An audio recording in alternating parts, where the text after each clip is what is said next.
The show is called Ask the First Selectman, and our first selectman, John Zagrodzky, is joining us today. I'm Jim Cameron, your host and the program director of Darien TV 79. The name kind of implies what it is. You're going to have a chance to ask questions of the first selectman, and we'll tell you how in a moment. And John is going to give a best shot at answering the questions.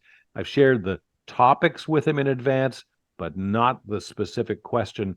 So there may be an element of surprise too. So we're going to edit some of your longer questions, but we're not going to edit his answers. So John, today's question comes from an anonymous resident who asks, why do our police not patrol streets for traffic coming off of I-95 when that highway is all backed up? Large trucks, cars, they're going at high speed through residential roads, namely Hecker Avenue.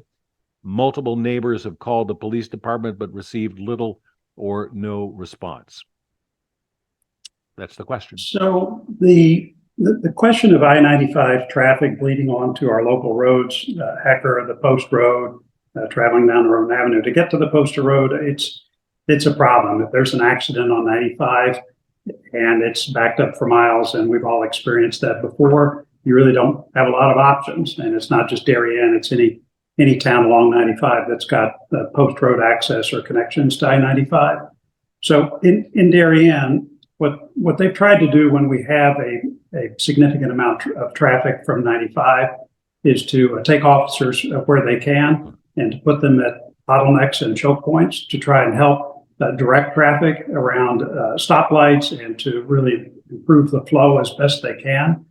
In terms of enforcement of those trucks, I'm not sure that the coming off of Hecker, so if you're coming off 95 and you're coming down Hecker and trying to pick up back 95, or to just use Hecker to access the Post Road at the light there, I'm not sure that there is too much speeding on those roads simply because they're two-lane roads and getting up to high speed. I've certainly not seen that, and the department's not reported that back to me.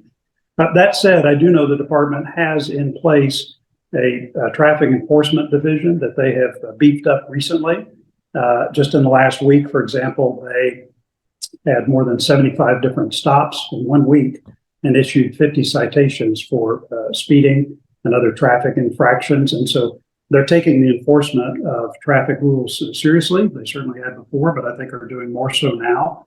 And so more to come in terms of just enforcement and getting the message out for enforcement that says, when you're in Darien, you need to follow our rules and follow our speed limits. And so I'm pretty confident, based on the conversations I've had with them, that it's going forward going to be a good combination of trying to direct traffic in the most efficient way possible when we've got backups due to, say, an accident on 95, and then to enforce our speed laws and limits and other rules, particularly where you've got areas of high traffic and sometimes high speed. So that's the Post Road, that can be Mansfield, Hoyt, Roan Avenue. All those roads have got some high-speed traffic from time to time, and I'm told that the enforcement of our rules on those roads is picking up. And last week is Exhibit A.